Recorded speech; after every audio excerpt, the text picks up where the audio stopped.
sum na hne ka pas te lu sin na he bin a din zin ke bu ka be ta ka thien nang ma thing thiem to te ho sim ding gen ding ki sin sa ima gen tu le ngai tu ni te ho so selum tu ngai tu la nang man tu ne lang nang ma tu tak te be sa ka gen do ngai tha mi bi te ho la tu tak chei bang ka he ti ma ke wa suk di ngai te ho su di the ni langin ka le ta bun e ban pi ti la ban pi na la ta ri ta mai jesu ni la king ka hung don a he amen chân chân pha cho nên là gì cũng thùng na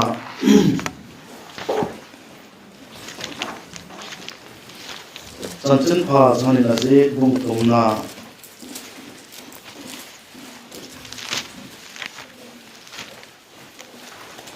sang som li cái phát triển som cái tiền vaccine phòng này nó khá đúng mà cái chân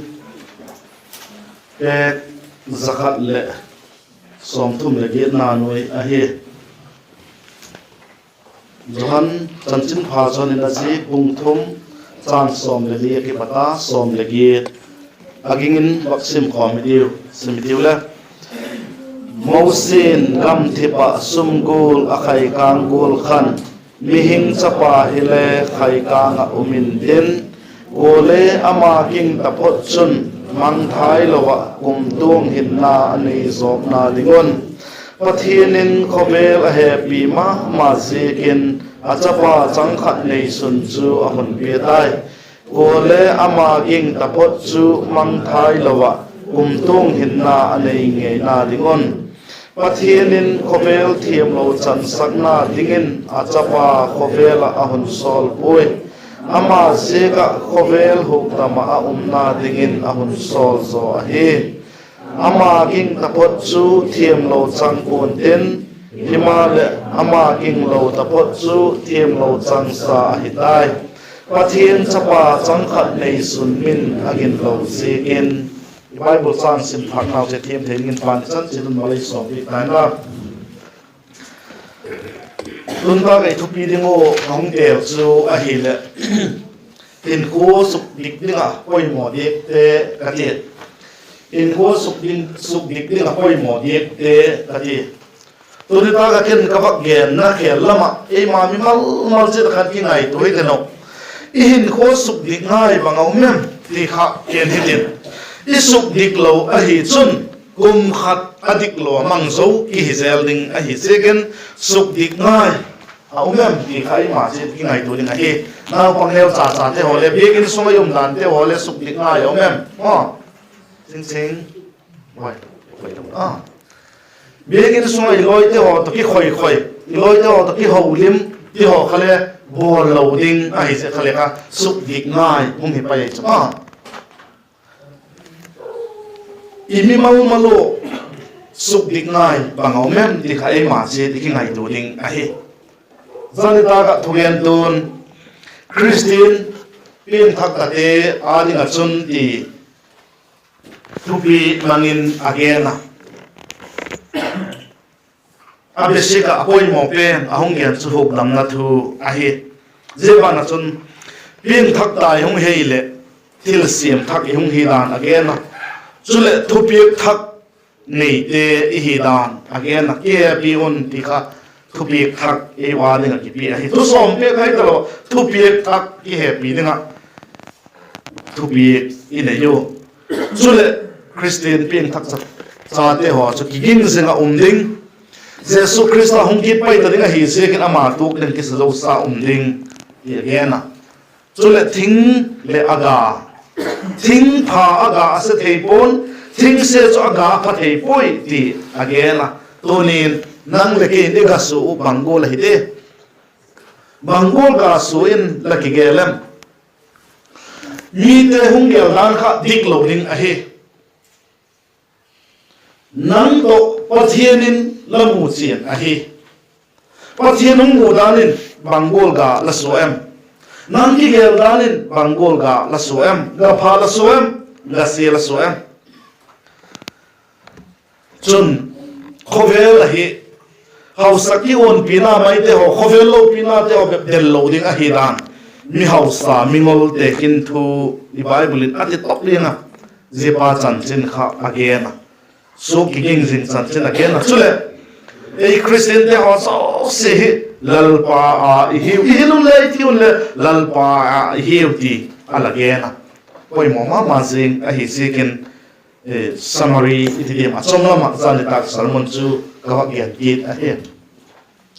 tulina ka ithopi ding ko kahung tel ka genta in ko suk dik ding a poi mo dik te kati nang maki ai tu le chin o je kha en ka suk dik angai hi latining talingin ka king sa hi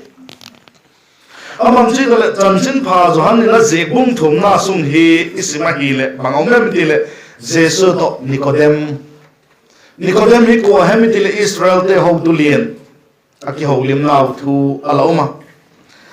nikodem juda te israel te ho tu lien hi zekin ilalpa jesu krista avavea ilalpa jesu krista avavea lai chun jesu ma gen pekem ati itie hi le la pieng thak dinga hi alati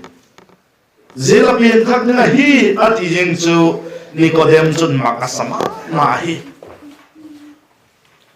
nikodem mi ateng nungin bang jidan anu kil pisung lut ki ta hung pieng thak ki thei dinga hem ati ai tiempo alunga kham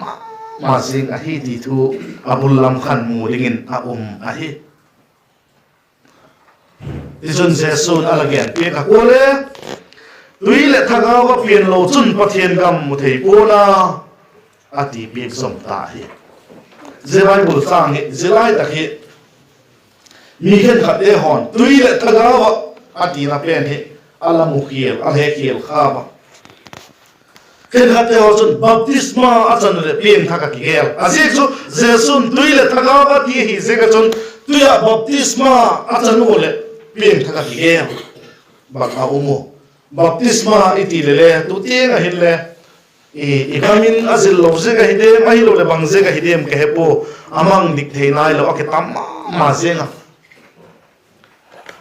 tui ki the kum ahi lo le tui lo chonga ki bo pi ai lo le keng ki sil pi ki ole baptisma om na lai mi atama ai la bible gen dan tung zui ta chun baptisma di tak le tui ya kha sit phum tumang ma jesu thina thi pia thokina thoki ninget sakna jesu thia akifuina kha et sakna hi sekin phum baptizo iti takle immersion satena te ma phumang tumang gena alahi jepen kha zui lo mi atamma man layu jesu kha gen nom pen lei pui kha gen nom chu tui ati pen kha jesu danin alagelu baptisma testimony gen saka hile je khan baptisma ka changa je ka pin thana hi ti mangmi abeilo ahi chule tuile thagawa ati je ka chun khen khate ge chun lang je thagawa ti pen hi chan boi ngai in agelo chan boi ngai ka ti le kam pin he thiam ni ka tak sanga experience lo ten chalo mai the hi thagaw chang boi Jesu chang lo fan kam kai lo ni ti kizil sakna le pol le kim malaya chan boi ding Jesu taka Bible changin again hito ibang lo ahi Jesu Nikodem king again kha jete chu hilo ahi ti het min lo ding ahi Jesu Nikodem king again hi bang again na hem mi dile tui chu pathian thu again na hi efesa bung na chan som ni lo khosim leu chen itin alagain efesa bung na chan som ni lo ka chon amau chu asuk thian tho theina dingin athu tuya chon asil thiengin ani cho athu tuya chon ati je pathian thu ya gen lai kole pathian thu ki pata pian tak lo hi chun Paki tung thei puna adina ahi tui le thagawa di tui ati pen kha pathian thu again na ahi chule thagaw ati pen hi igen tak sa gola chun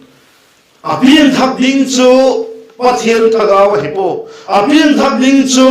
nang thagaw pathian mel pu asim athi taloding amang thai taloding gol munaw le anaya sai kum khodong atiding van nga makai le pa ki na nom taga ding thagaw la thagaw kha hi apiang thak ding tuile thagaw zia chu thagaw thiên tho ki tho pina lo chon a thei lo a hi thagaw thiên tho ki tho pina be bin e thagaw chu piang thak the a hiนี่ก็จนเลยเล็ดทะเลาะอดีตขันว่าเทียนทั่วทะเลาะเปลี่ยนทักนาดิกตักในนาค่ะอาเกียนนาอะไรเหี้ยเจสุนอะไรเกียนสมะตักษาเปลี่ยนจูตักษาหินทะเลาะเปลี่ยนจูทะเลาะฮีอดีกินอะไรตบุลลำขัดตุยสิมนักจุ่มลำขัดสิมแล้วสินอะไรเกียน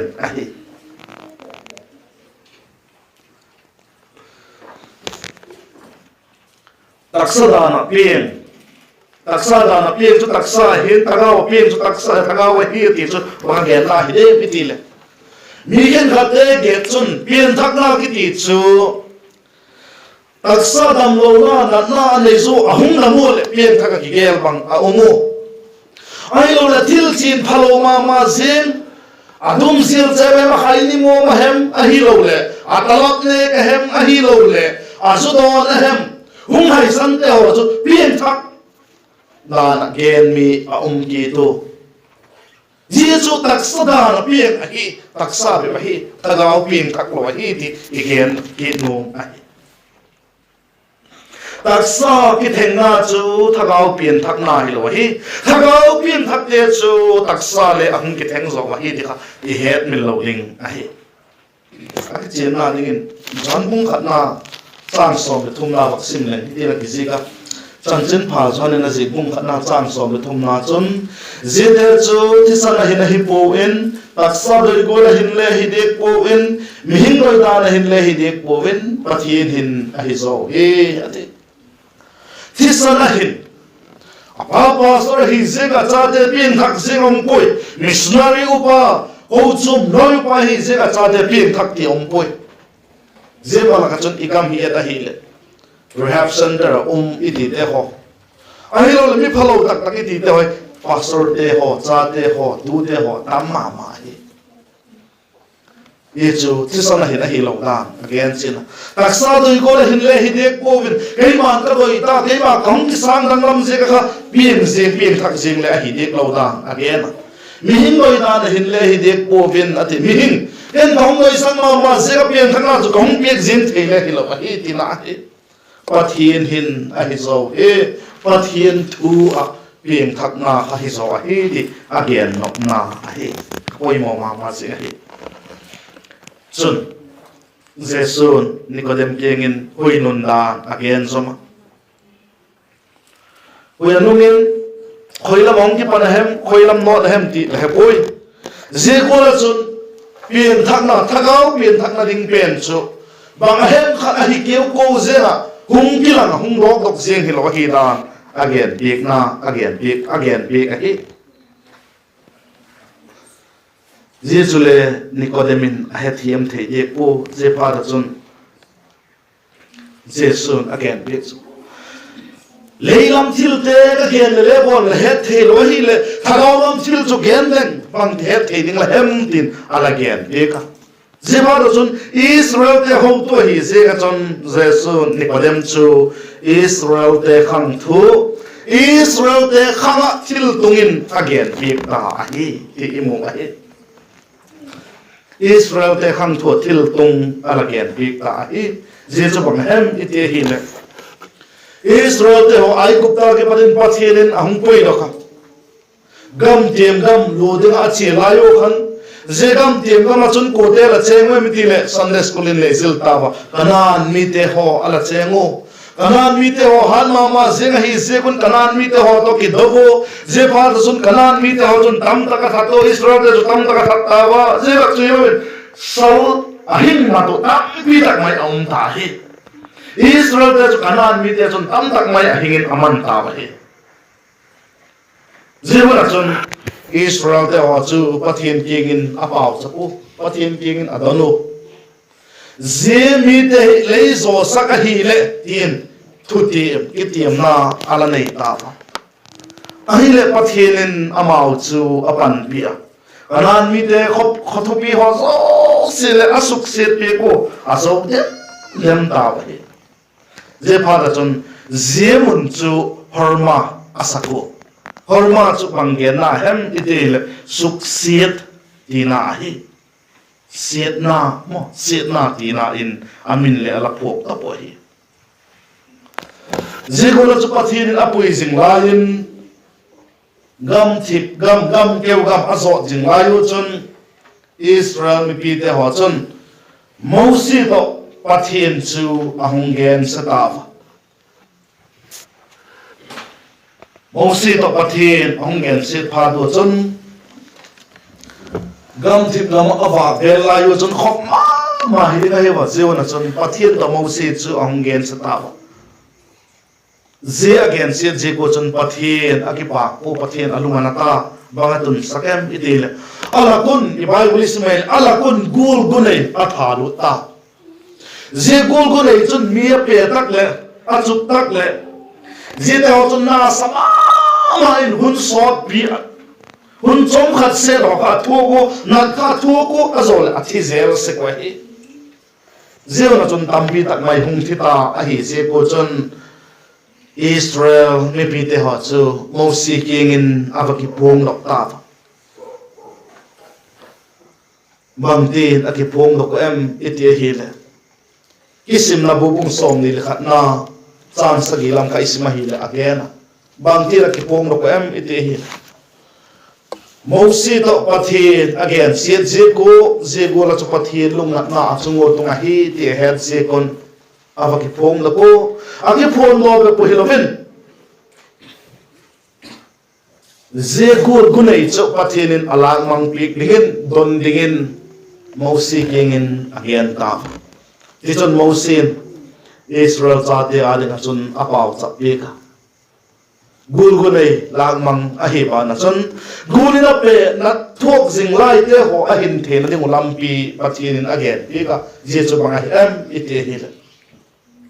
mosi kingin pathinin sumengin gul gunai lim chu semin lang tak sang je gul gunai lim la tak sang sumena la siempen la tak sang en ta pot chu dam dinga hiu gulina pe na thok jing lai te ho chu je che to le dam dinga hiu ti en alagen pe ka kisim na bubung som ni khat na chan giat na lam khasim leu chin alaki ji ka hi ichon mosin le asema gulgunai lim chu sumangin asema atak sang ta again pega zia chu ena dam bi tak mai aumui ti emu ayin la wang silum tak mai tak sang lova ennom lova athi ta pi tak mai aum tho hi ti kha bible say to the history achun alaki gen ahi gulin ei peta na ki thoka se ku lim che ta dam ding ti chu ko man tak sang thelo ging cha thelo en nom lo chi thau tam bi tak mai a um hi ti bible say to the chun ala gen a hi tunin igin na te ho i christian hin khomat dan te ho en thaketi suk dik ngai bangom de Chanchun pha chanin na zik bung thum na isim na wa chun chang som le pat som le get na isim na wa chun e la gen pe ka ze izilai dingo kadoi bang hi de itil suk dik ngai din khagin cha chu ama sa pen ni kadoi chu pieng thak na thu dola suk dik ngai yom khak ding gin sa oma yesu sudik kidio pieng thak na thu dola suk dik ngai yom kha ko hi chun sudik kidio pathian thu tu chun ei gen piek chu bang em hung thumna chang som le kuk na chun pathianin khobel happy mama second achapa chang kha nei sun chu hon pe tai Ule maging tapot sumang tayo kumtung hina anay na dingon ati hi. Patinin ay happy mama at sa patsang katay sun ay beta. Zia sa patsang katay sun so nang lekay gilo ta sangin. Nang lekay gilo man piin crossin kay kangin aumta. Sumgul ki kay kangul at sun Mausin gan si basumgul kay kangul kan mihing sa pahile kay kang umintin ati ka. Mihing sa pa ilalpa Jesu Krista so nang lekaya ringin kay kangin ang umta. Israel ten sumgul ki kay kang lim eto Adam gulotson tunin ginna Jesu Krista iya dinga thok na mutse na hetsin te hoson thagaw dam na thagaw huk dam na pieng thak na huyanu nga ki pat na le ko ason nalam le het lo gulotson pieng thak na ki te mak tak mai Jesu I chang the a hilan I mu the a hi thiam lo chang sa ki pata thiam I chan the la ringon ahong ki khai kang a hi Iso gen dan na chun gen ling le hin je to ki bang tho thumal again dan na chun gen ni le hin pieng thak lo I pieng thak the na ringon ahong ki khai kang a hi khai het men lo ning a hi tu ni nang le ke ala pieng thak na a hi lo le pieng thak a hi ila ki ti na kha suk dik ngai om khadem ba ngai to ti pieng thak ka hi ka pieng thak tai la ti na kha ente suk dik ngai om de bang ze ka ta kha bang ze ka pieng thak ka hi ki ti la hi am ba ngai to thak de bang ze ka pieng thak ka hi ki ti la hi am ngai to thak de apa imo dik hin kho suk dik ngai suk dik ding apa imo dik tel la ka khat na ka gen dom suk pieng thak na ai suk dik ngai om kham mak ngai to ti ba ngati ai lo le ka pieng thak hi ai lo le ka pieng thak ta la ti na kha bang se ka ta kha kem ka pango Hong kap sao sabo kele ka kapa kong pao sapa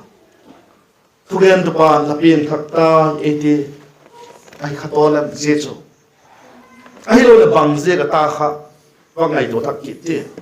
la gel do thei lo le suk dik ngai bol thak ngai hi ti na hi la gel do thei hi le bang je ka ta kha adik na em pathian thu to ke tok na em Ê khá, ê mà chị đi ngay tổ đi nghiên, để dùng cái xa Adang, sụp định ngay lệ tamina Đàn khăn tam lộ chan ka vạc ghé na sáng ni lệ, xóm ni lệ pan ni Im hạt lại ta quả hi Dễ hi Đàn khăn nu te ho ni te ho te lam leu ten o lam leu ten la hong sakol le kum top ding lam ku han wang thim ka sa ka ngai to na chun ala khe ba ngai to le ma te gol chum ahung uma ka ngai to hi le tu a hi suk dik ngai e ma hin ko te e bak suk dik lo kha ka hi chun ki khel the la ti ka ngai to nan le tam pi tak mai ahum ki ta suk dik ngai ding a poi mo ka sak dang khanung gen ki na lai le kitchen na thua hin kumdampi kitchen ta ile ko chom nan thenga ala chi le hilo upapin dan le ala kitchen nai lo mi the cho ye ta ho chule apoi mo hile suk dik ding a hi la suk dik lo a hi le adik lo wa cho kum mang to zel ding a hi kum khat adik lo pia mang to zel ikha thei ding la hi dikha ikingai tu ding in rim ka sa hi ahi lo le ko chom te mo pok na ahi je chu le ko chom te mo pok na dang suk dik ninga poi mo dang it chu bang hem ite le pian thak na bang hem ti le he chin lo baptisma ti zele bang male he chen dik lo baptisma alat sang mai hi kha hi chon ye chule suk dik ngai a hi zikul the a hi kele al khoti kha ka hi bolina ka chen lion pastor lutin song a hi kamin hi hele imedin a hello le dik hi kamin ka get ma chun athilum dan pa gen ma sang ka tin ka khowa khanglai se tri pu chun zi dan lo bolin ahong nei ta zi nunga ahong zam pi ta asi dingin ahong guta a hi le khanglai se trading lo ativa pathi ne kha chu abiel to pa pasulut in song twin da po ama to mitang pi khan tui thalamin ei pui su ko amin hi e kapun ala phok tak chu lal dai zoi a hi ko man dai ti nei ko ngai po ama chun hemil thei po tui thapang ka tu no chun dai honga le e ti ka che baptisma i chan sak ti gol de chun ala kha em suk dik ngai a hi katinum a hi desu ko chum te imo pok na ko chum loi ba te lo ko chum member te o zo se imo pok na a hi christian khat ka hi ki ti zo sen ji ho chu adik lo o ma hi chon i suk dik ne ngo chu poi mo ma zing a hi i het me lo ni a hi Ziman chun Christian khati hi hi le ko chum loi ba te mo pok na hi lo i le ngo i mal malo mo pok na i suk dik ne ngo poi mo i bible sim dan te ho i pau chap dan te ho i begin kai dan te ho suk dik na kha em in hai to thakit in sung ki vai pok na dan se ga le suk dik na kha em isuk dik lo hi chon so bi te ho kum khat adik lo mang to mang zo to ki khading hi wa he je ga chon suk dik ngai te suk fel ngai te ho suk dik ko ha ngam ham goi te suk fel ko ha ham te suk dik ngai la christian khat hinga la pen khat cha hinga la suk dik ngai su dik man lo je su krista ki to pi kha ding chu lo ta lo lo ding a he bangati nang je chance kan ye sulik lo mo itil mangyan te ahi lo le amasai gen pen so ko chum te so krista ho kin ning ngak te hi ba ngak zen puilo khale hin na talo ding ahi tulai khovel tu thang kam lo cha ba gen na lai len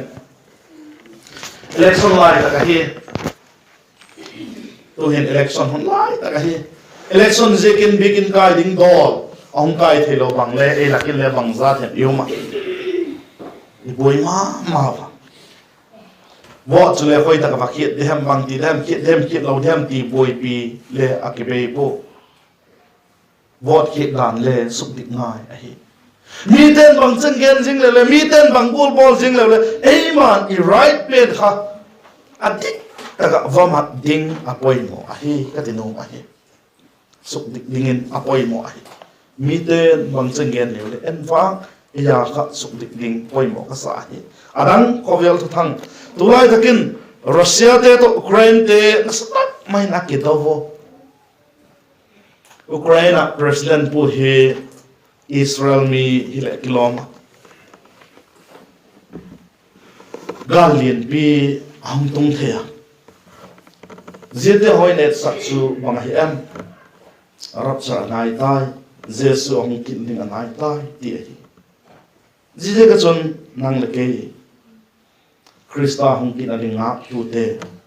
tulai tu thang te ho hin gal tu thang te ho hin jesu hong kin na keng git ma jesu ei pui ding ahong kin na keng chot git gola i heta ingaya suk dik ngai in kho suk dik ding a pai mo diet ka sakte ka bak gen he nang ma lakinai to suk dik ngai la sakte kha sudikin kisik lo ding la he in kho suk dik ngai te ho sudika in ko manga lalpa lung dam kum ima zo thi la dun atu tom sai gen te span san ding ti san malay som pi kan la chan chon hong gen ke ki pa ke